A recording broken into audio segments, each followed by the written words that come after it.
Selamat malam, Mbak. Malam, ya. Boleh kenalan dulu, Mbak? Halo, Teman-teman. kenalin aku Natania Merida Azalia, bisa dipanggil Nata. Oke, kalau boleh tahu kesibukannya apa nih, Mbak, sekarang? Aku sekarang kuliah aja sih, Mbak. Ya. Ada organisasi atau apa? Organisasi sih paling gitu.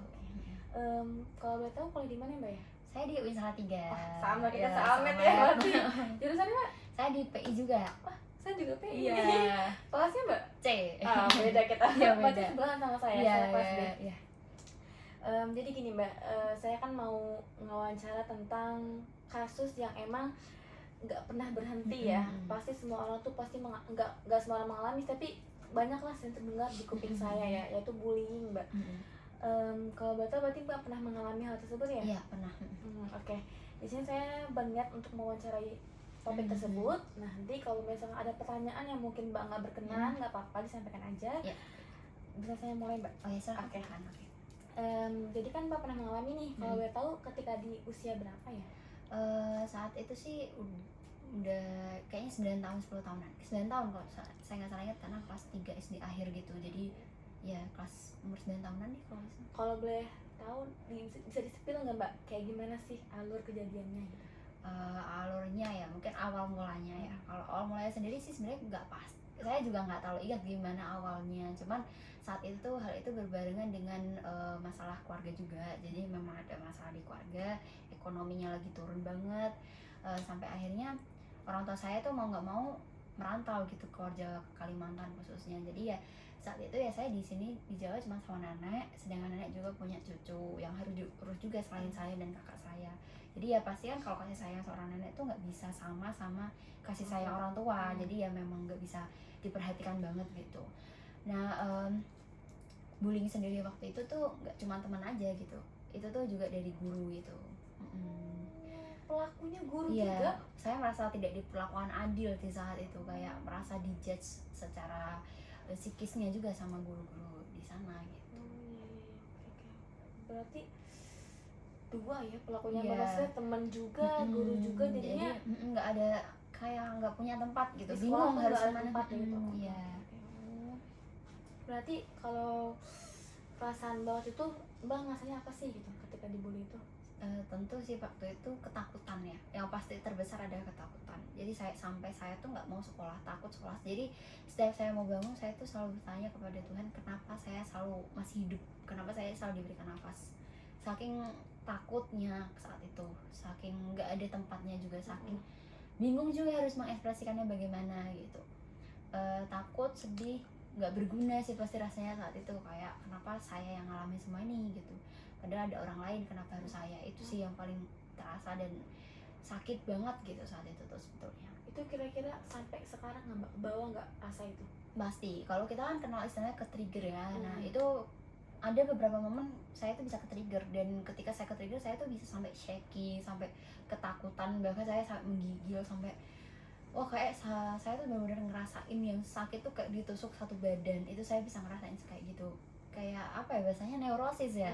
Kayak sakitnya tuh apa, kayak mungkin nggak pernah ngerasain terjadi lagi nggak iya sih gitu? Iya, kayak ke flashback semuanya gitu. Jadi kayak ngerasa aduh nggak bener gitu, karena sakitnya tuh luar biasa banget sampai sekarang. Itu kalau boleh tahu, Mbak, kalau emang sampai sekarang merasakan masih bisa terpancing gitu ya, itu di momen-momen kayak gimana sih Mbak bisa merasakan hal tersebut gitu?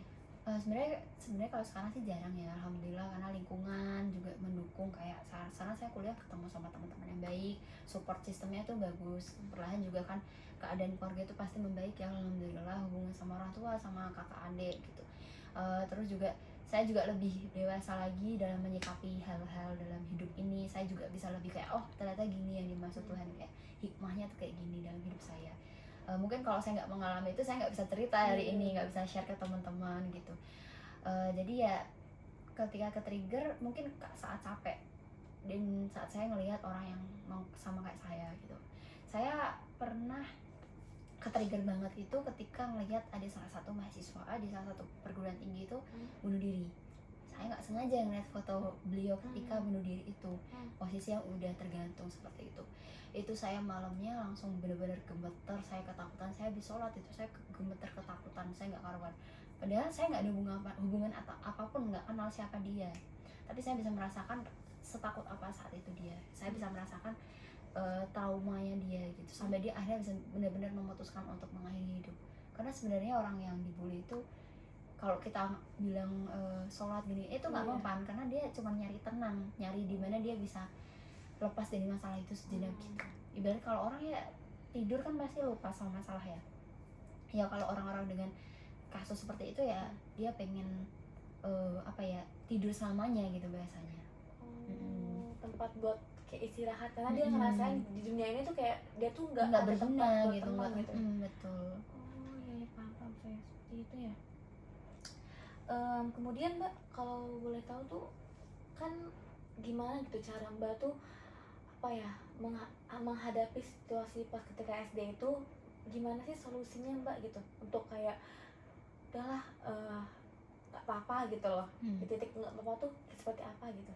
Di titik nggak apa sebenarnya susah juga ya untuk nyari titik nggak apa-apanya itu, karena saya sendiri untuk sembuh itu sendirian gitu.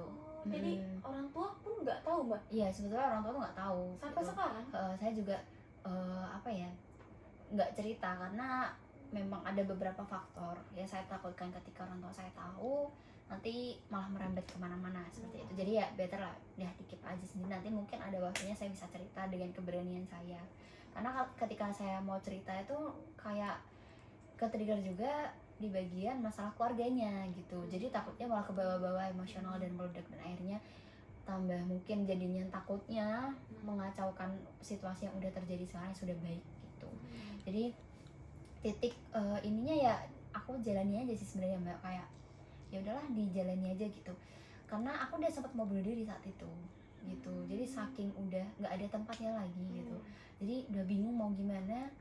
Saya udah waktu itu kelas 5 akhir atau kelas 6 saya lupa, saya udah mau bunuh diri. Jadi saya masih ingat banget bunuh diri saya saat itu adalah saya sampai cari cara bunuh diri yang nggak bikin sakit. Itu apa tuh Mbak? Jadi ketika saya kan anak SD ya, saya tuh kecil badannya gitu, saya nggak punya kapasitas untuk bisa naik tinggi. Jadi waktu itu saya pengen gantung diri, tapi saya nggak bisa naik tinggi gitu. Saya udah mencari cara gimana saya bisa manjat biar bisa ke atas gitu, naliin tali dan lain sebagainya. Kebetulan atap rumah kan agak tinggi ya, itu nggak ada yang bisa saya lakukan. Saya udah nyari kursi yang paling tinggi di rumah pun nggak bisa. Akhirnya saya memutuskan buat menyayat tangan gitu, karena di pelajaran kita kan ada ya nadi yang paling tipis kan di sini. Jadi ketika ini disayat itu pasti udah otomatis mati gitu kan bahasanya. Ya ketika saat itu ya saya udah benar-benar capek, kayak nggak ada tempat, apalagi itu anak SD gitu posisinya, dengan ditimpa 1000 masalah saat itu, dengan dibully temen, tidak didukung sama bahkan guru pun ikut membuli. Habis itu dari dari keluarga juga seperti itu, jadi merasa benar-benar gak ada safety place gitu. Akhirnya saya memutuskan mau bunuh diri saat itu. Tapi alhamdulillahnya ya saat itu saya udah naruh HP, jadi saya emang udah megang HP dari aja, karena kebetulan komunikasi saya dengan orang tua kan melalui handphone ya. Saya taruh HP, saya udah kirim kayak saya minta maaf ke semua orang, saya udah ngomong semuanya lah. Saya kata pengakuan dosa ya saat itu ya. Sebetulnya saya udah siap-siap untuk menyayat, udah kena sebetulnya, tapi saya langsung tahan karena saya tahu kalau saya mati pun saya nggak bisa kemana-mana gitu. Karena kan ya seperti yang kita tahu kalau di agama kita, bunuh diri itu ya kan kamu hidup tuh nggak diterima, mati juga nggak diterima gitu. Ibarat kata nggak ada tempat untuk orang bunuh diri sebetulnya. Ya akhirnya saya nangis di situ, saya minta maaf sama Allah, kayak ya alhamdulillahnya masih ada iman gitu di sini. Jadi saya merasa sangat beruntung, karena yang menyelamatkan saya itu ya kadang saya merasa sedih sih saat saya mau bunuh diri, kenapa nggak ada orang yang nyelamatin saya. Itu titik sedihnya itu kadang di situ. Dan tapi ya yang perlu diajaibkan adalah Allah langsung yang nyelamatin saya, nggak perlu lewat orang gitu. Itu sih yang kayak ada rasa feeling kayak nggak beres gitu. Iya, jadi kayak bersyukurnya ya walaupun nggak ada orang yang peduli, Gusti Allah tuh selalu menjaga saya gitu. Ternyata dengan saya nggak mati sampai hari ini gitu, dengan saya masih bertahan hidup. Terus ya balik lagi tadi pertanyaannya, titik dimana saya bisa survive, maksudnya bisa kayak udah okay, fine dengan semuanya. Jujur setelah saya mengalami trauma bullying itu, saya kan jadi nggak mau sekolah ya, karena saya takut itu terjadi saat saya SMP. Akhirnya ya saya nggak mau sekolah, saya pengen mondok, tapi keluarga tuh nggak punya uang saat itu. Sebenarnya udah mau dibantu, tapi kami nggak mau menerima bantuan. Jadi kayak ya udah, akhirnya mau nggak mau saya masuk sekolah biasa, sekolah reguler. Dan ternyata di sekolah reguler itu saya malah bisa berkembang jadi lebih baik. Jadinya pelan-pelan dari situ saya bisa mulai menata hidup saya lagi, yang awalnya aja saya bisa kayak bisa pelan-pelan mengambil, oh kayak gini ternyata yang direncanain gitu sama Allah, pelan-pelan sampai saat ini. Walaupun nggak bisa dipungkiri tetap masih ada rasa apa ya, rasa trauma yang nggak pernah hilang. Itu nggak bisa dipungkiri, kayak ya sama aja kayak bekas luka kan, ya lukanya emang hilang tapi bekasnya itu yang akan pernah bisa hilang gitu. Kayak kaca ya ibaratnya gitu, bener. kaca yang pecah gitu. Iya. Tadi kan Mbak bilang ya, seiring berjalannya waktu Mbak teralihkan lah gitu ya, kayak sudah mulai terlupakan. Itu kalau boleh tahu, itu Mbak mengalihkannya dengan kegiatan apa ya, entah hobi atau apa yang Mbak lakukan mungkin? Nah alhamdulillahnya di SMP itu saya ini aktif banget. Oh berarti gitu. udah lulus nih ya? Iya udah selesai. Jadi memang ketika saya mau cerita sedikit nih, ketika kita biasanya wasana warsa ya, itu ya graduation lah. Oh SD. Ya SD wasana warsa graduation, kalau di sana namanya wasana warsa. Itu mereka pada sedih, saya tuh justru seneng banget gitu karena goodbye gitu, nggak ketemu sama mereka lagi. Terus ya itu tadi yang saya bilang, saya sampai takut sekolah, tapi akhirnya tetap dipaksa sama orang tua, mau nggak mau ya harus sekolah, nyelesain pendidikan wajib gitu. Ya udah, ternyata saya saat itu dikenal sama banyak orang. Secara saya nggak sadar juga kenapa dikenalnya ya, tapi dikenal, saya mulai kenal kelas, guru-guru juga semua kenal saya. Dari situ saya memberanikan diri. Saya ingat banget titik baliknya adalah ketika saya itu disuruh presentasi. Jadi ketika disuruh mempresentasikan mata pelajaran IPA, itu disuruh siapa yang berani duluan nanti bisa istirahat. Kan dulu kan begitu ya. Nah, ada hadiahnya gitu. Terus saya kayak aku harus bisa gitu, karena aku pengen makan gitu kan ya, simpelnya gitu.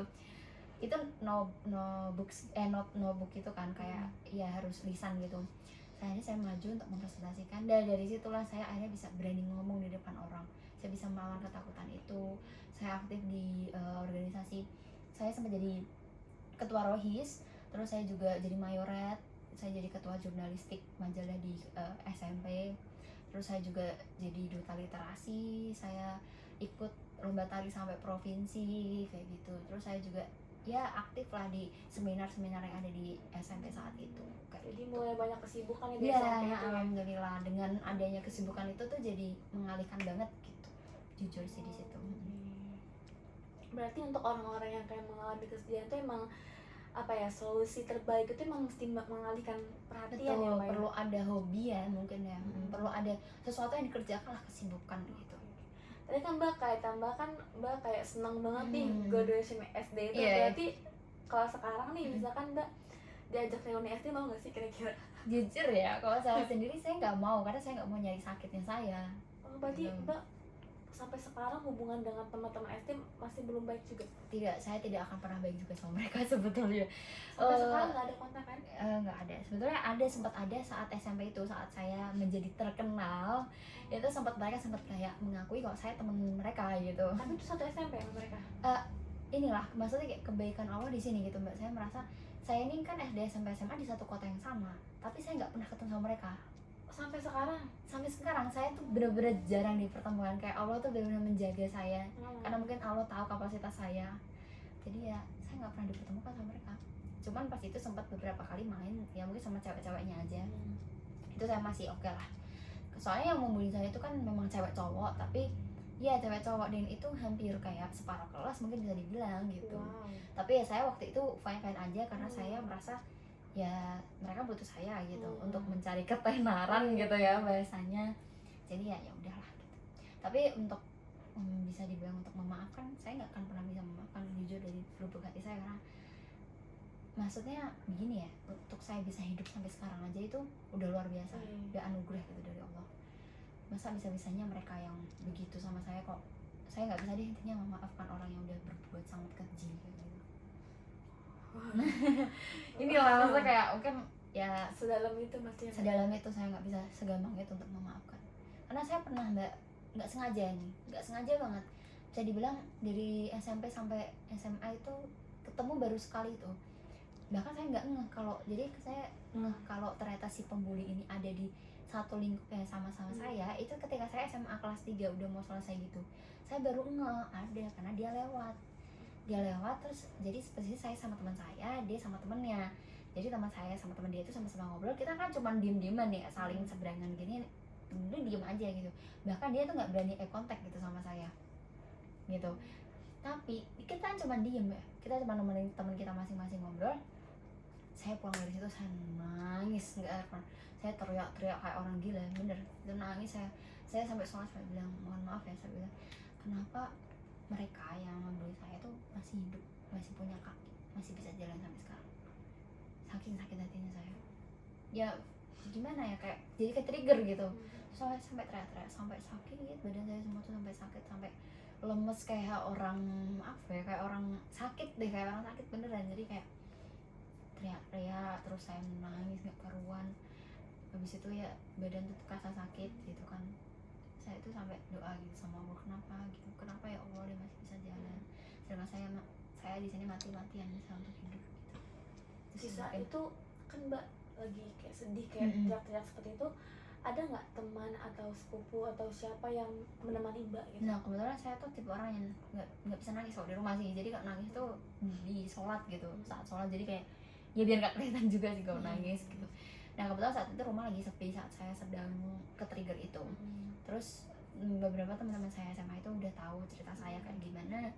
Alhamdulillah mereka tuh care, sampai akhirnya mereka tuh semua datang ke rumah, nenangin, kita beli jajan, kayak diajak makan, dialihin gitu ya. Alhamdulillah gitu sih, alhamdulillah banget gitu ketemu sama mereka. Berarti kayak Allah tuh menggantikan teman Mbak gitu ya, teman yang lebih baik gitu. Wow banget sih Mbak. Kemudian berarti hal yang membantu Mbak untuk pulih itu berarti dari Mbak sendiri tadi ya, berarti benar. Nggak ada, emang bener-bener nggak ada apa ya, kalau orang kan mungkin entah temennya entah keluarganya membantu mereka, kalau Mbak bener-bener sendirian tuh Mbak bisa memulihkan diri Mbak sendiri gitu. Lebih ke mungkin ke ini ya, waktu ya, dewasa gitu. Dan kebetulan kan masuk psikologi nih, ya jadi saya jadi lebih kayak bukan memaafkan mereka tapi lebih menerima, ya udah gitu, udah terjadi nggak bisa dirubah. Tambah lagi saya pernah baca gitu, ada dosen yang ngirim buku ini tentang ya mindset gitu lah. Buku itu bilang kalau kita memilih, jadi bahagia, sedih, marah, semua emosional yang ada dalam diri manusia itu manusia sendiri yang memilih untuk merasakan itu gitu. Nah semenjak saat itu saya tuh ketika saya mau ke trigger, saya berusaha mengalihkan. Saya nggak mau memilih amarah saya itu, saya lebih memilih untuk bahagia atau setidaknya tidur. Gitu. Jadi ya bersyukurnya masih menjaga. Jadi ya kalau dibilang saya pulih sendiri sebenarnya juga enggak, karena lingkungan saya sih juga jujur. Jadi kayak kalau keluarga memang tidak terlalu, ya keluarga karena nggak tahu ya, jadi ya nggak, saya nggak bilang kayak keluarga saya nggak ada dukungan, enggak. Cuman ya seiring berjalan waktu tuh sangat membaik lah sama keluarga. Itu juga merupakan support bagi saya secara nggak langsung. Ketemu teman-teman SMA yang baik, teman-teman kuliah yang benar-benar sangat care dan support satu sama lain, itu sebuah hadiah banget dari Allah yang emang mungkin ini tuh balasan dari sakit-sakitmu dahulu nih, kayak gini loh sekarang gitu. Saya menganggapnya selalu seperti itu. Berarti tapi Mbak tuh mengalami bullying itu pas SD aja ya, maksudnya alhamdulillah tuh ke depan tuh Mbak nggak pernah. Alhamdulillah, paling kalau pas SMP sih kayak cuman iri-irian gitu, biasa anak SMP kan. Tapi ya nggak saya ambil hati banget karena saya bisa ngalamin yang lebih parah dari itu gitu. Jadi kayak ya udahlah, biasa, orang SMP kan masih kecil gitu, paling iri-irian aja. Oke. Setelah pengalaman bullying Mbak nih, apa sih pandangan Mbak tentang orang lain atau diri sendiri kayak untuk berubah gitu? Maksudnya apakah lebih hati-hati atau lebih toleran terhadap orang lain? Saya tuh tipe orang yang sebetulnya tidak gampang berbaur ya. Jadi ya ini juga ada backstory-nya juga, karena bullying dan masalah keluarga. Saya tuh jadi orang yang lebih diem. Ya karena ya saya seperti yang saya bilang tadi di awal ya Mbak, saya cerita kalau saya tuh di sekolah nggak punya teman. Ya saya tuh jadi apa-apa ya sendiri, saya handle sama diri saya sendiri. Jadi pasti menyisakan pilih-pilih teman itu ya pasti gitu. Karena itu sih. Jadi juga saya bukan tipe orang yang saya hai ke semua orang, enggak. Saya benar-benar picky juga kalau sama teman gitu. Saya tuh sangat menghindari hal itu. Ya masih ada tetap trauma kalau itu terjadi lagi di saya gitu. Jadi ya saya jadi lebih, kalau pandangan ke orang lain mungkin pandangan ke orang-orang yang mengalami hal kayak saya ya. Jadi saya bisa lebih ngeliat nih gitu, oh ini orang tuh kayaknya punya backstory bullying deh gitu. Jadi saya bisa ngeliat, bisa ngerasain gitu. Jadi ketika mungkin, dan saya tuh jadi lebih perasa gitu mbak. Semenjak kejadian itu saya jadi lebih perasa, jadi orang kayak saya lebih mellow gitu, melankolis gitu. Jadi orang ngelihat orang misal kayak bapak-bapak kehujanan di pinggir jalan, saya bisa nangis gitu. Kayak ya mungkin jadi lebih perasa gitu. Tapi kalau untuk temen, saya jujur memang pemilih dari dulu, kayak nggak bisa saya hadir sama orang. Jadi emang berpengaruh ke rasa percaya mbak ya, kayak takut nih ini orang kayak gimana. Iya gitu. benar karena ada ya trauma-trauma itulah. Okay. Ada nggak nih hikmah yang mbak ambil dari kejadian itu untuk apa ya, sebagai apa ya, dasar untuk diri mbak ke depannya lah gitu? Kalau hikmah sendiri ya pasti ada dong, itu pasti banget. Kalau karena bullying itu kan saya jadi lebih apa ya, kayak ya bisa kayak gini nih, bisa cerita. Itu sih hikmah yang luar biasa, karena gak semua orang bisa kuat seperti saya saat ini gitu. Hikmahnya ya pasti itu sih, jadi kayak ya lebih dekat sama keluarga. Jujur saya jadi lebih dekat sama saya semenjak kejadian itu, semenjak struggle kehidupan kami saat dulu itu, saya dan mas saya tuh jadi lebih dekat. Saat itu benar-benar safety place saya sampai sekarang ya mas saya gitu, kakak saya cowok itu. Terus juga hikmahnya ya apa ya, saya tuh jadi lebih aware gitu sama kesehatan mental, lebih peduli gitu. Soalnya ini mbak, fakta hal itu ya nggak semua orang bisa merasakan hal itu loh. Nggak semua orang tuh peka gitu sama bener. perasaan orang lain gitu. Jadi kayak ya saya alhamdulillah jadi lebih perasa gitu ya, seperti tadi bilang ya, saya lebih perasa, saya juga bisa lebih husnuzon gitu ketika menghadapi sesuatu. Jadi kayak ya saya menganggap kejadian bullying itu ya mungkin memang hal menyakitkan, tapi terkadang itu jadi hal yang manis gitu untuk diceritakan. Jadi kayak sharing gini, saya senang aja sharing. Jadi saya punya masterpiece kehidupan yang di bullying itu gitu, kayak gitu. Kalau mbak bisa ngasih pesan nih buat teman-teman yang mungkin sekarang lagi ngalamin bullying, apa yang pengen mbak sampaikan? Yang pengen saya sampaikan nih ke teman-teman yang mungkin sedang mengalami bullying, lebih disibukin aja dirinya. Kayak disibukin dirinya sendiri, terus kalau capek tidur aja, pokoknya berusaha mengalihkan pikiran. Saya nggak akan nyuruh mereka untuk ke psikolog karena itu pasti mahal dan berbayar. Tapi kalau kamu punya kemampuan untuk bisa ke psikolog atau psikiater, itu sangat lebih baik lagi, karena kamu bisa lebih memahami diri kamu sendiri lebih baik lagi gitu. Kalau belum bisa menemukan, mungkin kalau hubungan sama, mulai terbuka lah sama keluarga, sama teman gitu. Kalau memang nggak bisa terbuka sama keluarga sama teman, catat di buku. Jadi bikin diary. Kamu bisa gambar abstrak emosi kamu, misalkan lagi marah, gambar aja, disalurkan lewat gambar, lewat tulisan. Ketika kamu nggak bisa cerita, kamu tulis di diary kamu gitu. Mungkin itu sih, karena dulu aku juga sedikit tips buat ngilangin rasa stres, aku punya diary tuh banyak gitu, karena isinya ya cerita itu, cerita saat hari-hariku kayak gitu. Jadi mungkin pesan buat teman-teman yang masih mengalami bullying di luar sana ya, apa ya, semoga sih segera keluar dari bullying itu. Kalau bisa ya yang jauh deh dari orang-orang yang ngebully gitu, keluar dari lingkungan yang toksik itu gitu. Kayak gitu sih. Berani untuk pergi gitu. Berani untuk mengambil keputusan, berani untuk mengatakan tidak, dan berani tegas. Walaupun itu mungkin susah dan gak enak rasanya, karena kamu bisa juga sih. Iya, karena mungkin orang-orang yang dibully itu gak punya power, makanya dia dibully gitu, karena itu pasti seperti itu. Ya harus diberanikan gitu, karena aku punya Tuhan yang Maha Kuasa lebih dari orang lain gitu. Mantap. Oke. Apa sih yang mbak harapin apa ya untuk teman-teman, bahkan sekolah, untuk membantu mereka yang menjadi korban bullying? Oke, kalau buat sekolah sih, ini sekolah dulu ya, karena kan saya ngerasain banget gimana nggak dipeduliin ya. Mungkin saya sih berharap ya kedepannya sekolah itu bisa lebih aware dan jangan pilih kasih. Itu sih, karena sekolah negeri itu biasanya ciri khasnya begitu, pilih kasih gitu, dilihat dari siapa yang kaya, itu biasa begitu. nggak bisa dipungkirin dan nggak usah mengelak, itu pasti iya. Terus juga tolong mungkin bisa diadain psikoedukasi gitu di sekolah, jadi kayak orang-orang tuh bisa lebih aware kalau ini tuh nggak baik, ini boleh, ini nggak boleh gitu. Soalnya anak kecil ya, kalau nggak diarahin ya nggak bisa. Iya, bener. Gitu. Kalau nggak ada orang dewasa yang nyontohin kan nggak bisa seperti itu. Kalau gurunya nggak memberikan contoh untuk peduli sama sesama, ya gimana muridnya mau menyontoh hal itu gitu kan. Itu sih mungkin kalau buat teman-teman yang mungkin mulai sadar nih kalau ada pembulian di situ, ya tolong bergerak gitu, jangan diem aja, jangan takut ikut dibully, bergerak, lapor gitu, lapor ke Komnas Perempuan. Pasti sekarang itu banyak banget ya mbak, kayak web-web atau WA, mungkin WA resmi dari pemerintah yang bisa diakses gitu sama teman-teman, atau mungkin bisa bantu temennya untuk cerita, jadi tempat cerita aja. Kalau nggak berani secara publik membela temennya, bisa di tempat cerita temannya aja, itu udah lebih dari cukup sih.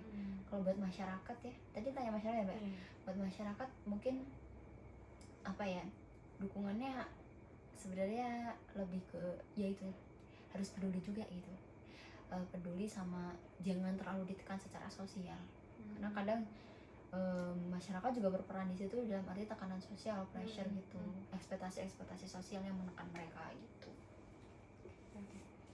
Terakhir nih mbak, apa sih harapan mbak ke depannya buat diri mbak sendiri, buat orang lain yang pernah ngalamin hal serupa? Buat diri saya sendiri, semoga saya bisa segera ke psikolog, karena saya jujur masih ketrigger mulu, tapi saya masih berusaha menabung ya. Jujur psikolog kan ada pricey tapi worth it guys gitu.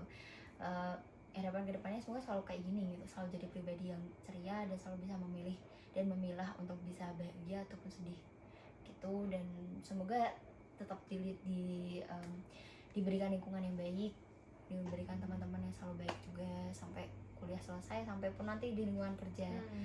Buat teman-teman di luar sana yang mungkin pernah mengalami bullying, ya sangat ngerti banget rasanya gimana. Kalau disuruh ngasih solusi, sebenarnya nggak ada solusi juga gitu, kita sama-sama survive untuk diri kita sendiri. Tapi ya yang pasti sibukin diri aja, karena kalau sibuk itu pasti lupa, tapi sibuknya jangan sampai kecapean. Kalau kecapean itu pasti ke-trigger. Itu sih mungkin pesan dari aku gitu. Baik mbak, terima kasih banyak. Iya, terima kasih udah mau juga. nyempetin waktu, udah mau Iya. sharing ke kita. Semoga kita bisa lah mengambil hikmah dari yang mbak alami. Amin. Terus juga jangan sampai nih kita bahkan yang kayak jadi pelaku, jangan sampai ya. Oke, terima kasih banyak waktunya. Terima kasih banyak juga sudah mau wawancara saya yang sedikit ilmunya ini untuk berbagi ke teman-teman sekalian.